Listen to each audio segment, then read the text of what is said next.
नैमिषारण्य की पावन भूमि में शौनक आदि 88,000 ऋषि श्री सूत जी महाराज से कथा श्रवण कर रहे हैं और शौनक जी महाराज सबका प्रतिनिधित्व कर रहे हैं, मुख्य श्रोता हैं।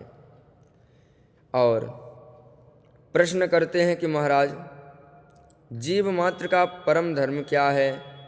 पहला प्रश्न है यही। तब श्री सूत जी महाराज कहते हैं, मुन यह साधु पुष्टोहम भवब्धिर्लोक मंगलम। अरे ऋषियों, तुमने लोक मंगल के लिए प्रश्न किए हैं, जन कल्याण की भावना से किए हैं, इसलिए मैं तुम्हें बता रहा हूँ कि जीव मात्र का परम धर्म क्या है। सबई पुंसाम परो धर्मो यतो भक्तिरधोक्षजे अहेतुक्या प्रतिहता ययात्मा संप्रसीदति। प्राणी मात्र का परम धर्म यही है कि भगवान के चरणों में प्रेम होना। परंतु वह भगवान का प्रेम कैसा होवे? भगवान से प्रेम तो हम सब करते हैं, परंतु कब करते हैं? जब कोई काम पड़ता है। भक्ति कैसी हो? अहेतुकी भक्ति होनी चाहिए, निष्काम भक्ति होनी चाहिए, और निष्काम होने के साथ साथ निष्कपट भी होनी चाहिए। अहेतुकी अप्रतिहता, ये भक्ति के दो विशेषण हैं। भक्ति में कोई कामना नहीं होनी चाहिए। आपत्ति विपत्ति में भगवान याद आवे ऐसा नहीं, प्रतिक्षण स्वाभाविक भगवान याद आवे ऐसी भक्ति होनी चाहिए। जैसे माँ का पुत्र के प्रति स्नेह होता है, प्यार होता है, माँ अपने पुत्र को किसी न किसी बहाने याद कर ही लेती है, चाहे वह घर में हो या परदेश में हो। उसी प्रकार हम भगवान को भी याद करें। जैसे परदेश गए हुए प्रियतम को उसकी प्रिया प्रतिक्षण याद करती रहती है, उस प्रकार की प्रीति हमारी भगवान से होवे। अहेतुक्य प्रतिहता ययात्मा संप्रसीदति। ऐसी यदि विशुद्ध भक्ति भगवान के चरणारविंद में हो जाए तो जन यत्यासु वैराग्यम ज्ञानम चायद हेतुकम। भक्ति माता के ही पुत्र हैं ज्ञान और वैराग्य। जब भगवान में भक्ति हमारी सुदृढ़ हो जाएगी तो भगवान के स्वरूप का हमें अपने आप बोध होने लगेगा, ज्ञान हो जाएगा। और जहाँ हमें वास्तविक जगत का ज्ञान हो गया तो जब हम समझ जाएंगे कि क्या सत्य है, क्या असत्य है, क्या नित्य है, क्या अनित्य है, तो जैसे ही हम सब कुछ समझ लेंगे ज्ञान होने पर, तो स्वभावतः वैराग्य भी हो जाएगा। यह अलग अलग क्रियाएं नहीं करनी पड़ती हैं। मीरा जी का चित्त गिरधर गोपाल में ऐसा चिपक गया कि फिर घर को नहीं छोड़ना पड़ा, अपने आप घर छूट गया। घर में रह रही हैं तो भी वैराग्य है, और घर से बाहर भी यदि चली जाएं तो क्या फर्क पड़ता है। बहुत बड़े राजघराने की थीं, परंतु कृष्ण गृहीत मानसा होते ही अपने आप भगवान के स्वरूप का ऐसा ज्ञान हुआ, जगत से ऐसा वैराग्य हुआ कि कुछ नहीं करना पड़ा और अपने आप मुख से निकल गया, मेरे तो गिरधर गोपाल दूसरो न कोई, जाके सिर मोर मुकुट मेरो पति सोई। तो संसार में जो आसक्ति है वह अपने आप छूट जाएगी जब भगवत प्रेम जागृत हो जाएगा। उसी प्रकार जब तक यह संसार है तब तक हम इसी को ही अपना समझते रहते हैं, परंतु कोई सद्गुरु की कृपा दृष्टि यदि हमारे ऊपर पड़ जाए और पाणि ग्रहण उस परम पति के साथ हो जाए तो समझिए कि अपने वास्तविक घर को हम समझ लें कि हमारा वास्तव में घर तो वहाँ है। उस परमात्मा रूपी पति को पहचान करके जीवात्मा का उसके साथ यदि ठीक संबंध हो जाए तो ये संसार अपने आप छूट जाएगा। इसलिए हम जितने भी धर्मानुष्ठान करते हैं उन सब का एक ही फल है कि भगवान से प्रेम हो जाए। बड़े बड़े अनुष्ठान कर रहे हैं, पुरुष चरण कर रहे हैं, भगवान से प्रेम नहीं हो रहा तो फिर कोरा भक्ति है, परिश्रम कर रहे हैं। श्रम एव ही केवलम, केवल श्रम करते जाइए, फायदा कुछ होने वाला नहीं है। इसलिए धर्मः स्वानुष्ठितः पुंसाम विश्वक्सेन कथासु यः नोत्पादयेद्यतिरतिं श्रम एव हि केवलम। ये जितना भी धर्मानुष्ठान हम करते हैं उसका फल क्या है? धर्मस्य ह्यापवर्गस्य। धर्म का अर्थ ये नहीं है कि हमें बहुत सारा धन मिल जाएगा। धर्म का उद्देश्य है अपवर्ग की प्राप्ति। अपवर्ग अर्थात मोक्ष की प्राप्ति। मोक्ष का नाम है अपवर्ग। अपगता वर्गः अपवर्गः, जहाँ पर कोई वर्ग नहीं। हम लोग कई वर्ग में हैं, स्त्री वर्ग, पुरुष वर्ग, संत वर्ग, ब्राह्मण वर्ग, क्षत्रिय वर्ग, वैश्य वर्ग, शूद्र वर्ग। तो इस संसार में कई वर्ग बने हुए हैं, पर जहाँ जाने के बाद सब एक ही वर्ग के हो जाएं उसे अपवर्ग कहते हैं। नापवर्गः अपवर्गः, जहाँ पर पावर्ग ना हो वह अपवर्ग।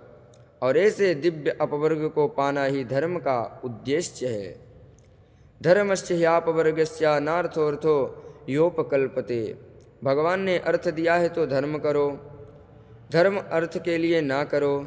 धर्म का उद्देश्य तो, अर्थ का उद्देश्य तो धर्म है और धर्म का उद्देश्य अर्थ नहीं।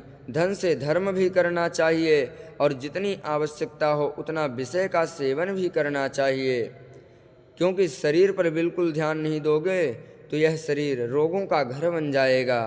रोगों का घर ना बनने पावे, इसलिए इसको भी बचाना है। शरीर माध्यम खलु धर्म साधनम। तो शरीर का भी ध्यान रखना चाहिए। जितना हमें भोजन की ज़रूरत है उतना भोजन भी देना चाहिए। सर्दी गर्मी से आवश्यकता अनुसार इसे बचाना भी चाहिए। विषय की भी आवश्यकता है, पर वह विषय इतने ना हो जाएं जिससे शरीर यात्रा, वह विषय इतने हों केवल जिससे शरीर यात्रा सुगमता से चले।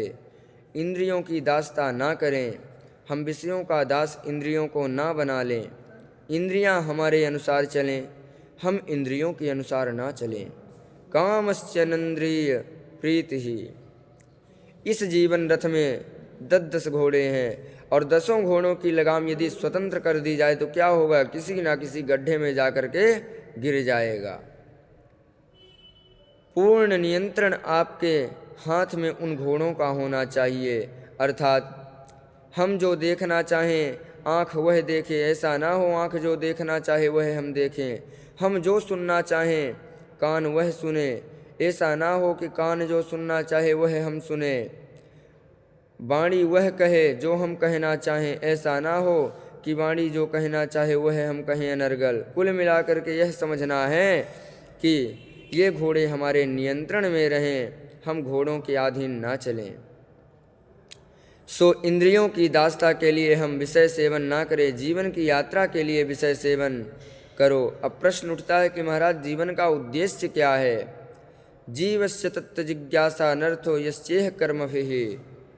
बहुत कर्म कर लेना जीवन की सार्थकता नहीं है, क्योंकि बहुत कर्म करने के बाद भी जब तक तत्व ज्ञान नहीं हुआ तब तक जन्म मरण रूपी ये चक्र चलता ही रहेगा। इसलिए जीवन का परम लक्ष्य यही है कि उस परम तत्व को जान करके जानना, क्योंकि उस परमात्मा को जाने बिना जन्म मरण की यात्रा समाप्त होने वाली नहीं है। अब प्रश्न उठता है कि वह तत्व क्या है?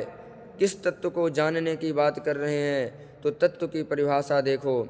वदन्ति तत्तत्त्वविदस्तत्त्वं यज्ञानामद्वयम् ब्रह्मेति परमात्मेति भगवानिति शब्दते। तत्व एक ही है, एवं सद्विप्रा बहुधा वदन्ति। एक तत्व को तत्ववेत्ता विविध नामों से पुकारते हैं। ज्ञानियों से कहो तो उसी तत्व को ब्रह्म कहेंगे, योगियों से कहो तो उसी तत्व को परमात्मा कहेंगे, भक्तों से कहो उसी तत्व को भगवान कहेंगे।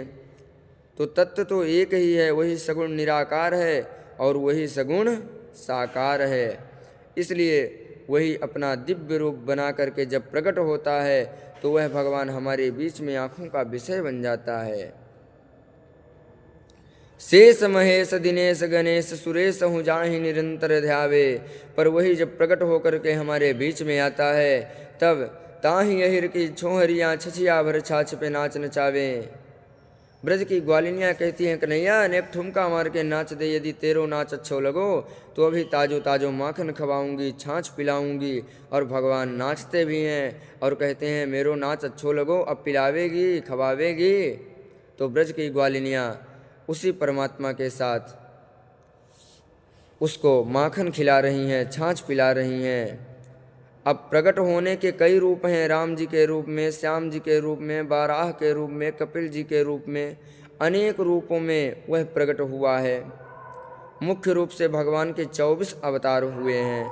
वैसे तो भगवान के अनंत अवतार हैं, अवतार के कई भेद हैं, अंशावतार, आवेशावतार, कलावतार, पूर्णावतार। कोई आवेशावतार है तो कोई अंशावतार। एते चांस कलाह पुंसम कृष्णस्तु भगवान स्वयं। भगवान श्री कृष्ण का और श्री राम जी का परिपूर्ण अवतार है। चकार शब्देन रामोपिज्ञेय एते चांसा, तो चकार शब्द इसमें जुड़ा है, तो चकार के द्वारा श्री सूत जी महाराज श्री राम जी को भी पूर्ण अवतार स्वीकार कर रहे हैं। तो श्री राम जी और श्री कृष्ण जी का ही पूर्ण अवतार है। बाकी कोई आवेशावतार, तो कोई अंशावतार, तो कोई कलावतार। अब रसिकों की अपनी अपनी उपासना है, किस रूप में उनको भाते हैं। किसी को छेल छबीले कृष्ण कन्हैया अच्छे लगते हैं, किसी को मर्यादा पुरुषोत्तम भगवान श्री राम अच्छे लगते हैं, किसी को फक्कड़ जटा जूटधारी भोले बाबा अच्छे लगते हैं। वह परम तत्व विभिन्न रूपों में प्रकट है। अब आपको कौन सा रूप पसंद है उसी को पकड़ लीजिए। किसी को पूड़ी अच्छी लगती है, किसी को पराठे अच्छे लगते हैं, किसी को रोटी में ही ज़्यादा अच्छा लगता है। अब अपना अपना स्वाद है, तुम्हारा रस जहाँ हो तो हरि व्यापक सर्वत्र समाना, प्रेम ते प्रकट हो में जाना। प्रहलाद जी की निष्ठा एक खंभे में थी, तो भगवान एक खंभे से ही प्रकट हो गए। परमात्मा वहीं से प्रकट हो जाएगा। नामदेव जी ने कुत्ते से ही भगवान को प्रकट कर दिया। फुलका सेक करके भोग लगाने के लिए जा रहे थे, तभी कुत्ता आकर के टिक्कड़ मुख में दबा करके भाग गया। नामदेव जी को उसी में अपने प्रभु का दर्शन होने लगा। अरे वाह प्रभु, रूखे रूखे टिक्कड़ खा रहे हो, जब आपकी कृपा से घर में घी है तो जरा घी चुपड़ करके खाइए। घी की कटोरी लेकर के पीछे पीछे भाग रहे हैं, तो स्वान शरीर से ही भगवान प्रकट हो गए। तो भगवान की सत्ता तो सर्वभौम है, तत्व वही है, उसमें भेद नहीं है। बिजली एक होती है परंतु उसके प्रयोग अनेक होते हैं। बल्ब से जुड़ करके प्रकाश देती है, पंखा से जुड़ करके हवा देती है, हीटर से जुड़ करके गर्मी देती है, कूलर से जुड़ करके शीतलता प्रदान करती है, आदि आदि तमाम उसके अनेक प्रयोग हैं। बिजली के भीतर कोई भेद नहीं है, सब एक ही बिजली है। आवश्यकता अनुसार जहाँ आपकी उपयोगिता सिद्ध होवे वहीं सबसे उत्तम है। यदि उस परम तत्व को ठीक से जान लिया तो उसको जानने से क्या होगा। विद्यन्ते हृदय ग्रंथिश्छिद्यन्ते सर्व संशया, क्षीयन्ते चास्य कर्माणि दृष्टिएवात्मनीश्वरो। उस परम तत्व को जानने के बाद तुम्हारे हृदय का अज्ञान की सारी ग्रंथियाँ खुल जाएंगी। जितने भी बुद्धि में भ्रम और संशय हैं वह सब समाप्त हो जाएंगे, सब मिट जाएंगे। जितने भी हमारे कर्म बंधन हैं उनसे तुम विमुक्त हो जाओगे। इसलिए उस परम तत्व को जानना ही जीवन का परम उद्देश्य है, परम लक्ष्य है। और उस परम तत्व को मानव जीवन से ही जाना जा सकता है। अन्य जितने शरीर हैं वह सब भोग वासना के लिए हैं। जितने भी जानवर हैं आहार निद्रा भय मैथुन में जीवन निकाल देते हैं। केवल मानव की इसीलिए विशेषता है क्योंकि मानव उस परम तत्व को जान सकता है जिसे जानने के बाद आवागमन ही छूट जाता है। इसलिए मानव जीवन की बड़ी महिमा शास्त्रों ने गाई हैं। मोक्ष के दरवाजे में जो ताला लटका है वह ताला केवल मनुष्य शरीर से ही खुल सकता है। जय श्री राधे।